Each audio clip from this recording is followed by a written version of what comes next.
As the market has shifted, now it's critically important that you have the ability to communicate to sellers in a way that gives them information they need to make the best decision for themselves. This is kind of a little bit of a different video. I'm going to actually share with you one of our local sales meetings where we were talking with our agents about how to frame the information they've got with the opportunity to be that resource and distribute it out. This is Hunter Harman, our broker, one of our broker founders that's been with us for a long time. Great insight that he gives. He and I really share with the agents here exactly what they should be doing right now. Now, some of this may not apply as we talk about some of the local things, but I know if you'll apply some of these things, take the data we're using on the local level and get your own personal data in your local level and get this stuff out, it's really going to help your business grow. Hope this will be helpful for you. Take some notes, apply some of these things, and I know it's going to help your business.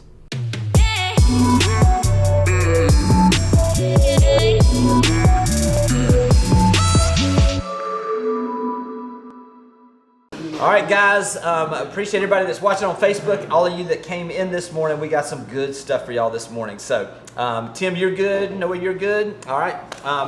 So, a couple things. As you guys know, we started really a series with Price a few weeks ago. And if you haven't had a chance to see that, let us know. We can get that to you and make sure that you see that, because just the insights from Price are just, the value there is just incredible. So, if you want to go back and see that, feel free to do that. What we're going to do is we're going to take the next step, and this is a series that Hunter's going to tell you a little bit more about that we're really going to start bringing to you guys. But what I want to do is really kind of start off with kind of, all right, where are we economically? What are some of the things that we're seeing? Where are we in this shift, so to speak, or normalization, however you want to put it, of the real estate market?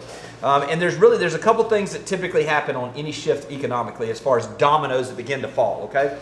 First thing, and some of these things have already happened, some of them are in the process, and some of them, it's hard to tell where they are in the process, but they're beginning to start to happen. So, first one is the capital markets begin to tighten. So, whether that be mortgages, how many of you have had it saying that it's more difficult right now to get a mortgage than it was 6 months ago? Every single thing. So you see capital markets, whether it be residential markets, whether it be business capital markets, those have gotten extremely tight right now as far as finding capital for new and existing businesses. Typically what that leads to is when businesses don't have the ability to have access to additional capital, you begin to see the business growth begin to slow. We've seen this. You can see it on Wall Street with some of the reporting that you see where the numbers are coming back from obviously those pandemic numbers and those high numbers we saw economically over the last few years. Also, you can hear it when you talk, anybody talks to anyone that's in our local area, whether it be the rental management business, whether it be the food business, or some of those different businesses that saw historic growth patterns. We're seeing some leveling off now. So you begin to see some business growth begin to tamper down a little bit, and then you begin to see those things. Then literally what you're going to see is when we're talking about the capital markets also, Price went very detailed into what the Fed funds rate does to businesses as a whole, as far as our capital markets, all of those things. So if you want to know more about that, you can always go back. But that's really the leading of what's to come of what we're doing, because the tighter it gets in the capital markets, the more it affects all of these others. So after you see those things, then you begin to see things in Wall Street. We've been seeing the volatility in Wall Street like Price talked about. And a lot of that, what they watch, and some of the things that we watch, are the jobs numbers. How is the growth in jobs numbers, or the decline in job numbers? Or how is it in relation to the expectations that Wall Street has on the job numbers? Because typically what you see, the reason why the stock market cues in on that so much is that tells you what businesses are thinking. If you're seeing us adding jobs, obviously businesses are at a place where they're excited about the future. If you begin to see job numbers begin to come down, obviously you're seeing a lot of things we've been seeing in the market. If you've watched any of the news recently, you've got mortgage companies that are laying off 4,000 workers, like we saw with Sprout. And so you've got Sprout going out of business. You've got others that are letting go of 1,000 workers. You begin to see these job numbers change as sentiment begins to change.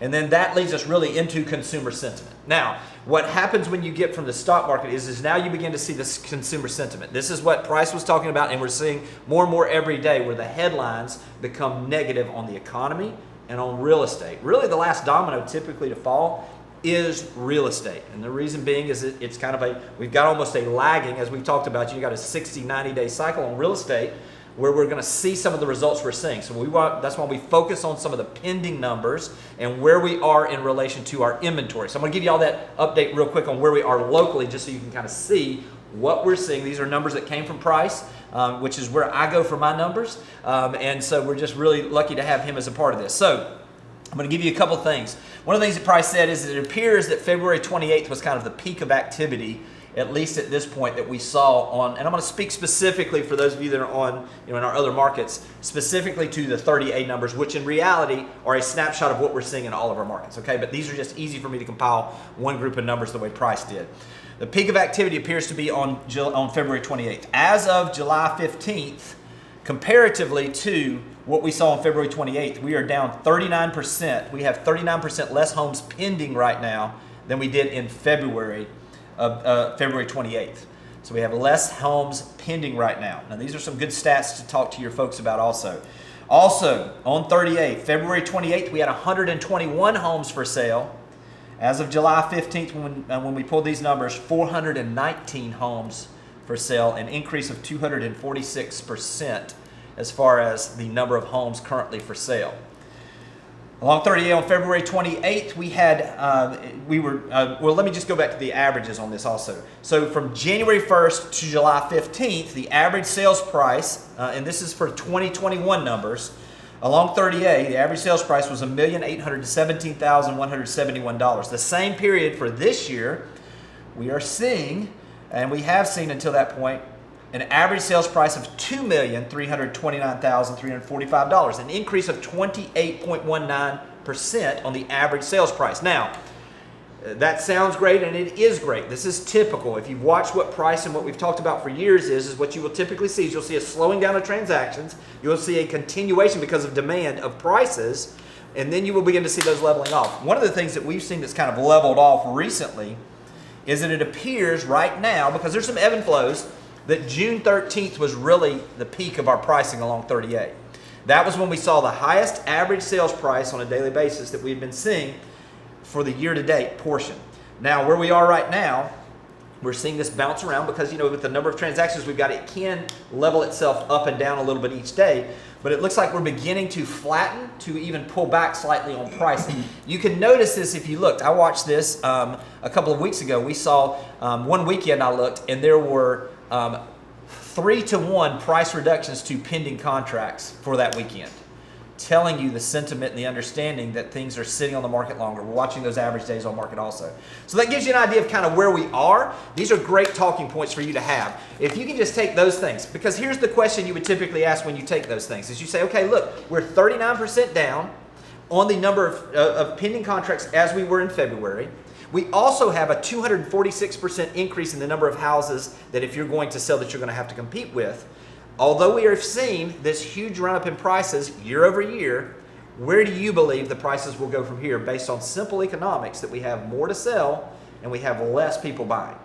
It's pretty easy to see prices should flatten to possibly even pull back in the near term, okay? So those are some talking points you can have. Here's a couple things that we're going to roll into today. When you have a change in markets economically, there's typically three types of people. There's people that, when that change comes, people make things happen. There's people that watch things happen. And there's people that sit around and wonder what the heck happened. What we want to do through all of this series is we want to make sure that you guys are the people that are making things happen. We're going to try to equip you with the best possible information, tools, strategies, scripts, conversations that you can have that will possibly lead to you having the ability really to take this to the next level. So Hunter, what I would love to do is I just want to kind of, if you want to give kind of the vision for this series and kind of what we're going to talk about today, that'd be great. Sure.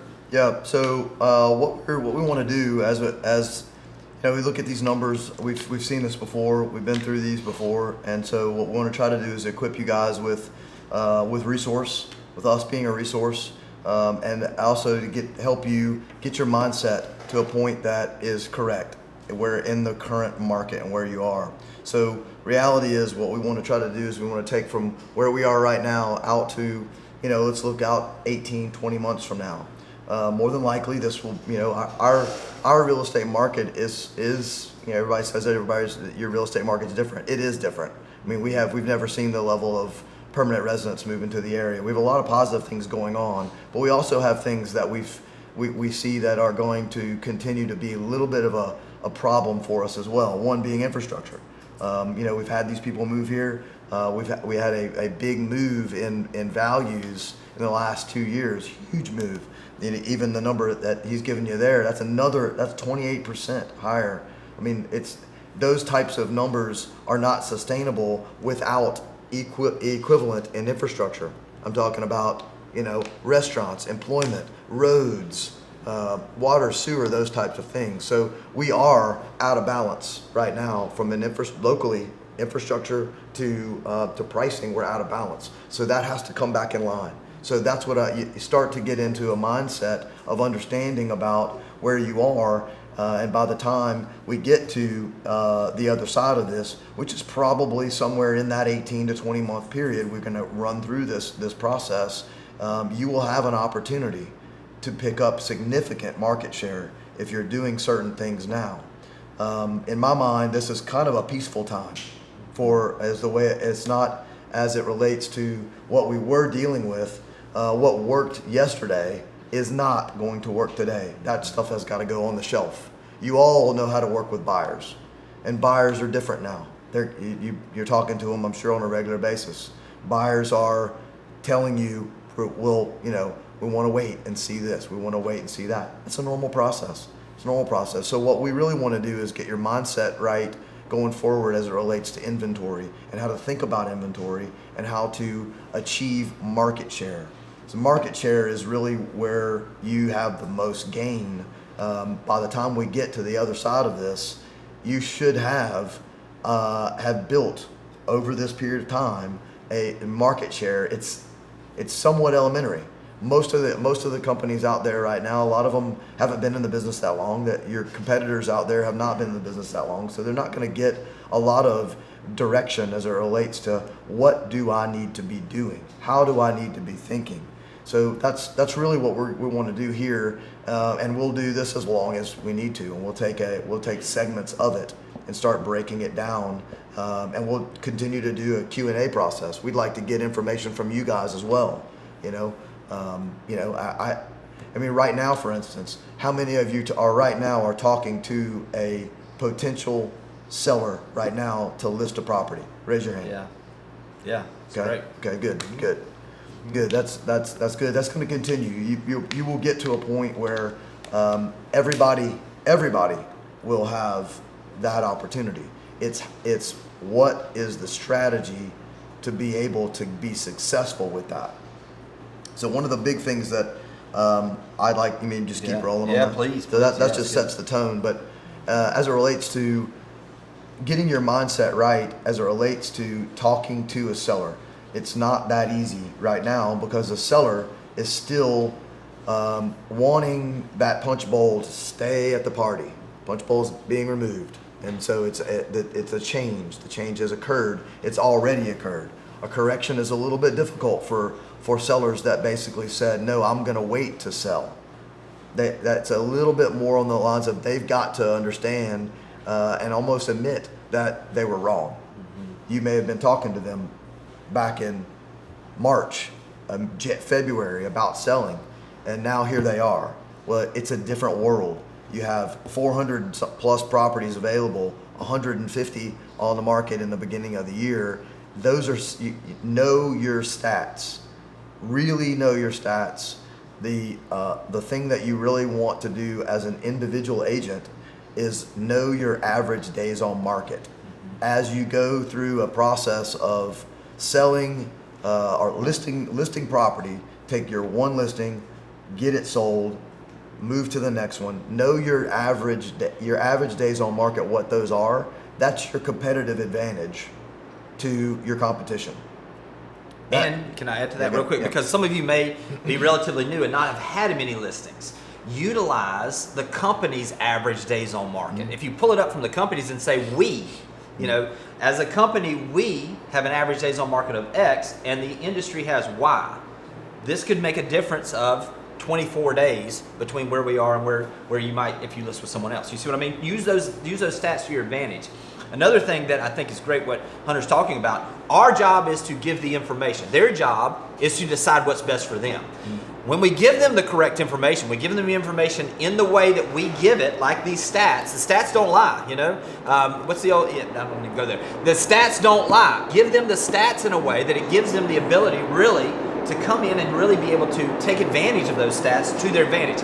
Even if they're not ready to hear it right now, here's what happens.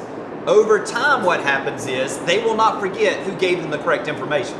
So yes, though they may psychologically be in a place that they're like, no, I don't believe what you're saying. I'm going to go list with this agent because they told me I can get $100,000 more.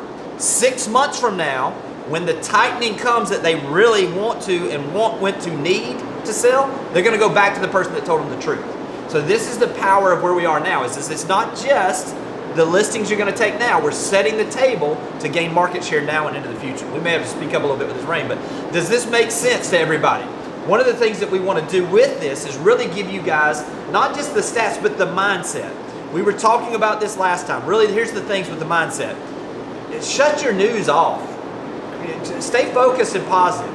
Sharpen your skills. You being here today, you watching this is giving you the ability really to be a better agent than you were yesterday. If you'll focus on being a better agent today than you were yesterday, that will compound over time and you will attract that ideal client.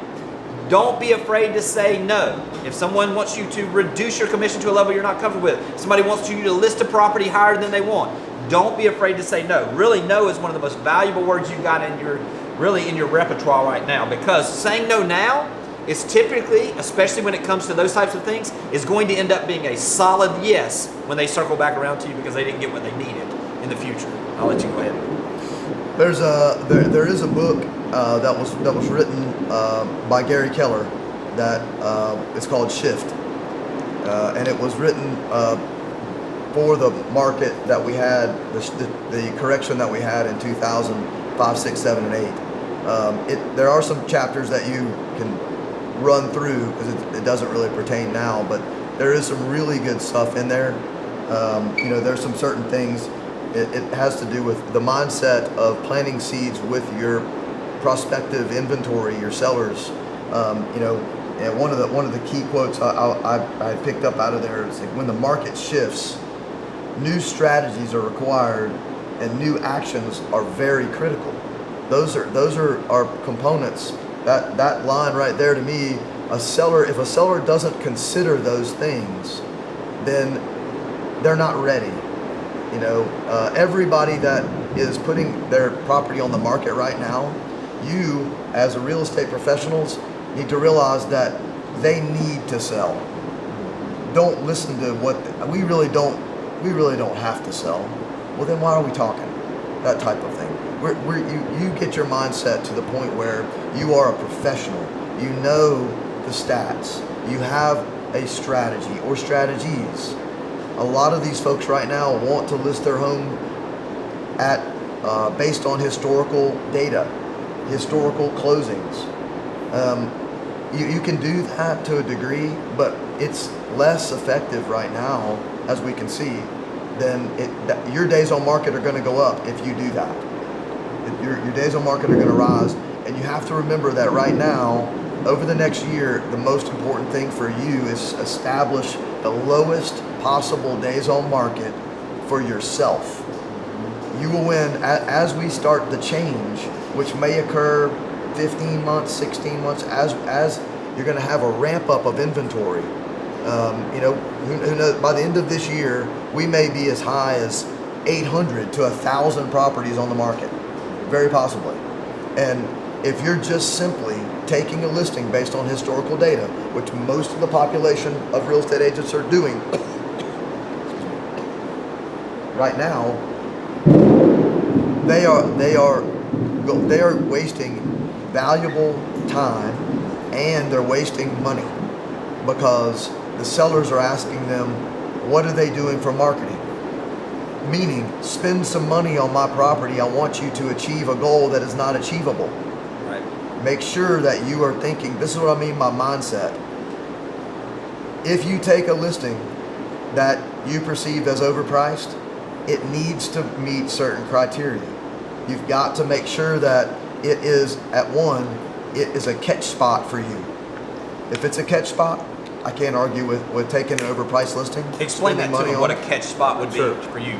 So a catch spot might be a situation where you know that there is traffic in particular areas, or a place that you can put a sign that is regularly trafficked, a spot that you can hold an open house on a regular basis. You know, right now you have to, as it relates to buyers are going to be I think in this area they're going to be consistent. I think we're going to continue to see buyers. The getting buyers to a point that they make a move has to have what we like to say is perceived equity. Mm-hmm. Perceived equity is a term that you need to get into your conversations with your sellers. The sellers need to understand what perceived equity is. Perceived equity is based on historical data, the sales that occurred in the last 2 months. That is what the buyer that's going to buy their property is going to reference. So we have to be able to price a property at a point where there is some perceived equity that means getting in front of it. Kind of getting off track. No, that's good. That's good. I mean, I think that's great. No, with the perceived equity, what we're talking about literally is if we've got, I'll give an example. I was working with one of the agents this past week, and I helped her to actually talk to the seller who had put the property on the market based on where we were 2 months ago, even 2 months ago. And so what we did is we wanted the seller to understand if we now instead of having 4 houses that you're competing with in this price range in this area, now you have 12, and now where you were priced before, now you have this many and you're the highest priced one. What is the perceived value that a buyer is going to see to be willing to pay for that? It's very difficult to show that right now. So what happens when you have a change here is either they see a perceived value in the finishes. A properties are still going to demand A prices in some cases, especially ahead of B and C properties. But really what it's going to become, especially on the buyer side, perceived value is typically done in pricing. So when that happens, when you're priced here and others are priced here, they're going to perceive more value on the property that's priced below where the last sale was, okay? Remember when we were on the upswing, we were pricing things where the market was headed. Well, if we're pricing things where the market's headed based on the data we just had, we need to be making sure that we're giving the sellers the information of, hey, this is probably where we're headed. We need to get ahead of this. That creates that buyer's perceived value, which makes them act and go ahead and take the step to go ahead and purchase that property. A couple of things. I'll tell you exactly how we did this so that if you have a listing, you can utilize this. What we did is we recorded the screen. We pulled up the active numbers now, the pending numbers now on the comparable properties, and then we pulled up the ones that had sold in the last month. We wanted just closings in a month, understanding we had what had happened a couple months ago, what was happening right now, and what the competition was right now. As we laid that out and said you're priced at, in this case, $650 a square foot, the comparables that are for sale are at $625, the ones that have sold are at $613. If we're going to get this, we need to be in the $600 to $605 range to make yours stand out. What would you like to do? The seller decided to pull the house off the market. This is a good thing for you all, okay? This is good because what happens when you pull that thing off the market, now you aren't spending time dreading that call every week to tell them the same thing. We had no showings this week. We're still priced too high. It gives you the ability to then work and find those people that are. It also sets the table because you gave the correct data that she took it off the market because she didn't have to sell it. We don't want to work with don't have tos. We want to work with those folks that really need our expertise. This set the table then that 6 months, 12 months, 2 years from now, when she needs to sell it, she's not going to forget that conversation where we gave them the right information. And that agent's going to get that listing again. So think of it from the perceived value standpoint of exactly what you can be doing there.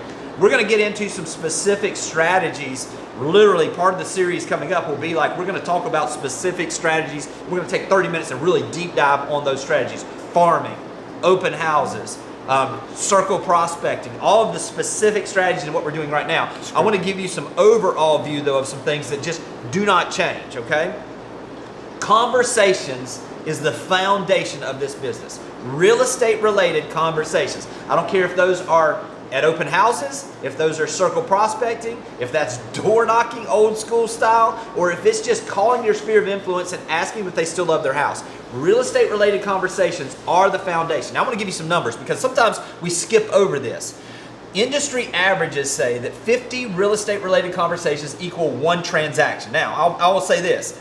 Y'all aren't average, okay? So yours may be less because you're going to come into this trained and have a better understanding of the numbers to be able to identify opportunities. But let's just use that industry average. I'm going to use this. You just heard, and we serve so many different markets. But let's just use a round number because it makes it easy for me, just to give you guys an idea, and then you can move it from there. Let's use an average sales price of $1 million.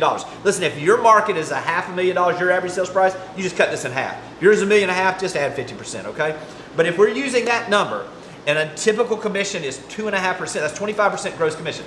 Your split may be higher or lower, but let's just use the 75% split. That means that every transaction is worth $18,750 on an average for $1 million transaction. You know, if you're sitting here and your average is 500, then it's 9,375. You know, just do your own numbers.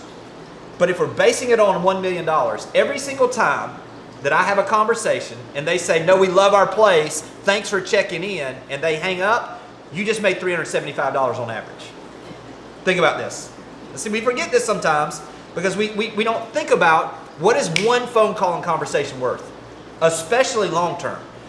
50 conversations equals 1 transaction. 1 transaction, if it's $1 million, equals $18,750. Every single conversation equals $375. Now, when we get that built into our head, all of a sudden now, it makes it easier to make that phone call.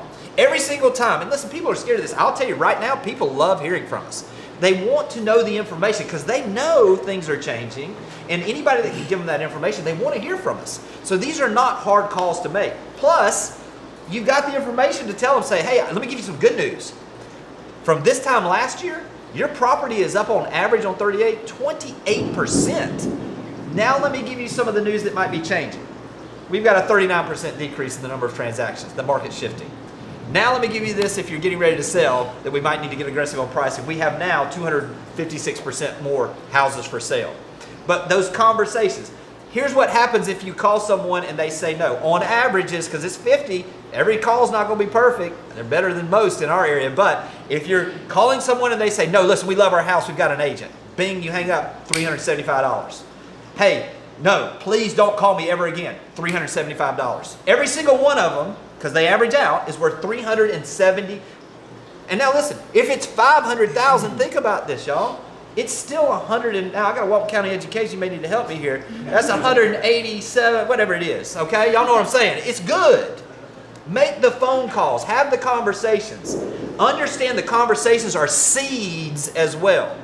Not only are you just getting opportunities right now, you're planting seeds, as Hunter talked about, where we're setting the table, y'all, that when everybody else is wondering what to do and sitting back and wondering what happened, we're driving home the value to clients. We're driving home relationships in a way that when this thing turns, we're already running. They're sitting there trying to get into their position to start on the track, so to speak. We're already at full speed. Just think about it right now. Just going back to mindset, that's what I'm trying to do today, is to try to make sure that we start out with you getting your right mindset. If you look at the inventory in any of our markets right now, I would say that our market right here is a little bit of a leading indicator to the shoulder markets that we also serve as well. But I mean, you look at the inventory we have now, 75% of the listings that we have right now This is good. are overvalued for the current environment, not for yesterday's environment. They're not. They're probably priced really well for yesterday, but we're not living in yesterday. And so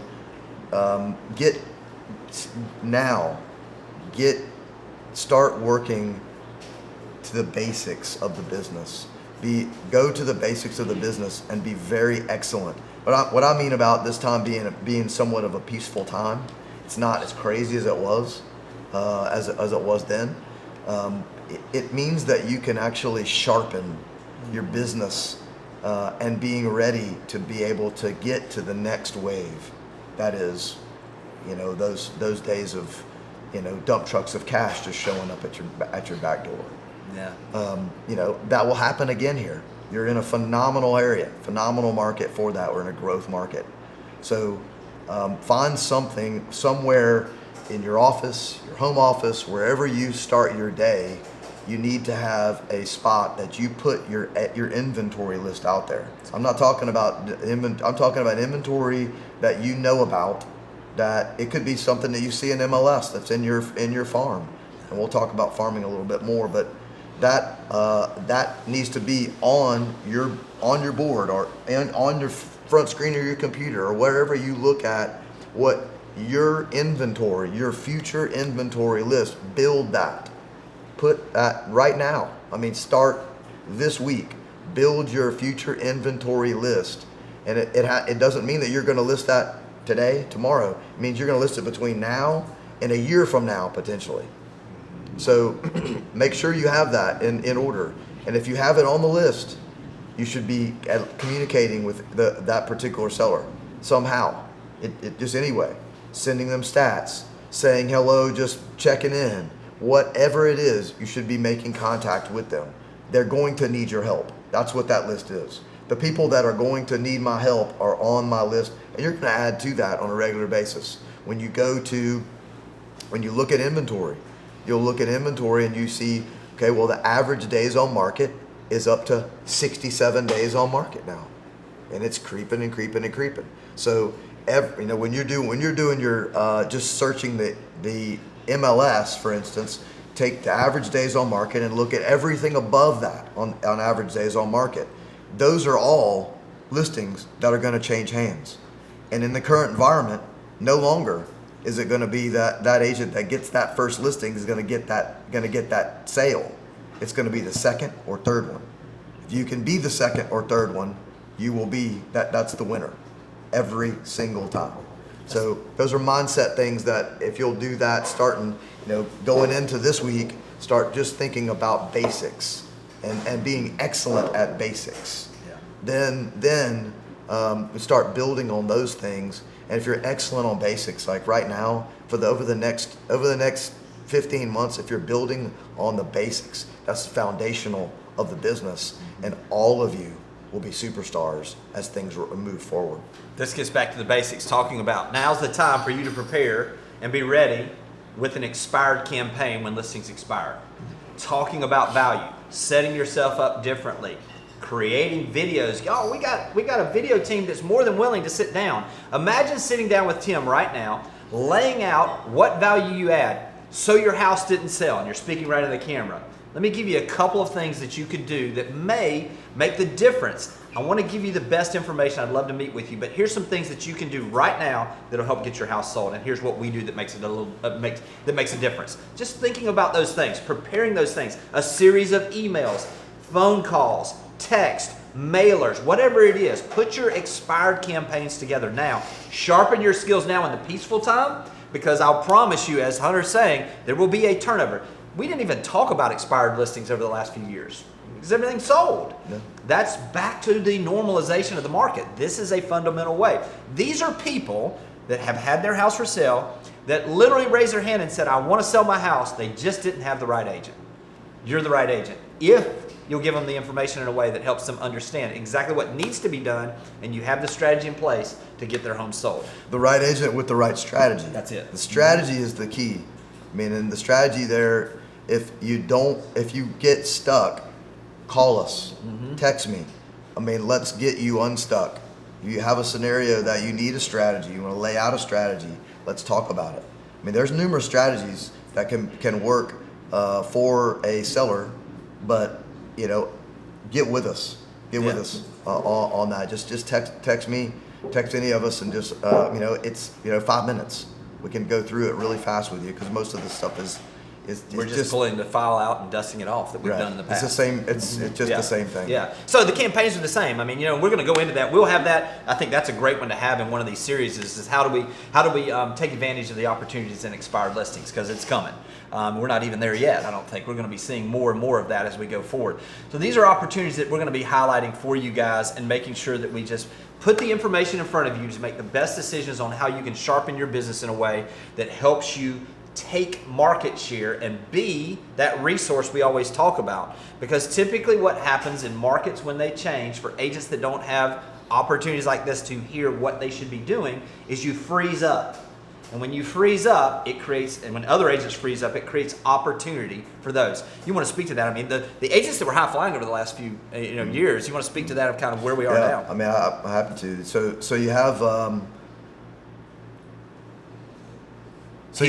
have a sea of scenarios that what worked yesterday for all of the top producers in the market in the last 2 years, or at least the last year. They are going to struggle to a degree because of the stuff that they sold people. They sold people that now those people need to get out. And so they're going to spend a whole lot of time, energy, and effort on certain listings, spending resources as well on things that are going to really be tough to do.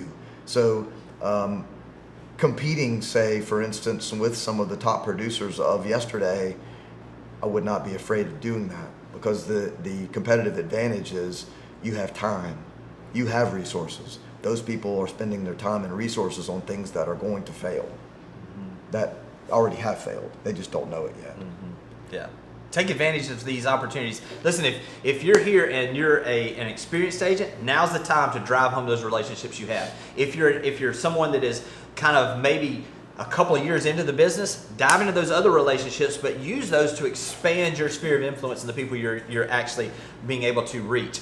Also, if you're a newer agent, now's the time. Beat that phone. I mean, what do we always say? The old Cajun guy I told y'all that told me that one time, he said it's pretty simple. He said he's an insurance guy. He said, this is the phone. What I tell my agents is, when the phone's like that, you're broke. When it's like this, you're rich. Broke, rich. How many people are you talking to? Because ultimately, if you're adding value into the marketplace, this marketplace now, even more so than it has in the past, because a lot of people are just order takers in the past, in the market cycle where we were in the cycle before. The person that adds the most value now actually does the most business. So drive those things home. Listen, we're going to get into some Q&A. Get excited, because we're going to have some series. We're going to get specific on some strategies. We want to do some Q&A, see what questions we can answer for you guys now, but I hope this has been helpful. Yeah, this is an exciting time, guys. This is a really exciting time to actually establish yourselves as superstars in this business. Thanks for watching the video. I specifically chose the video below for you because it builds on the one you just watched. I hope it's helpful, and I'll talk to you soon.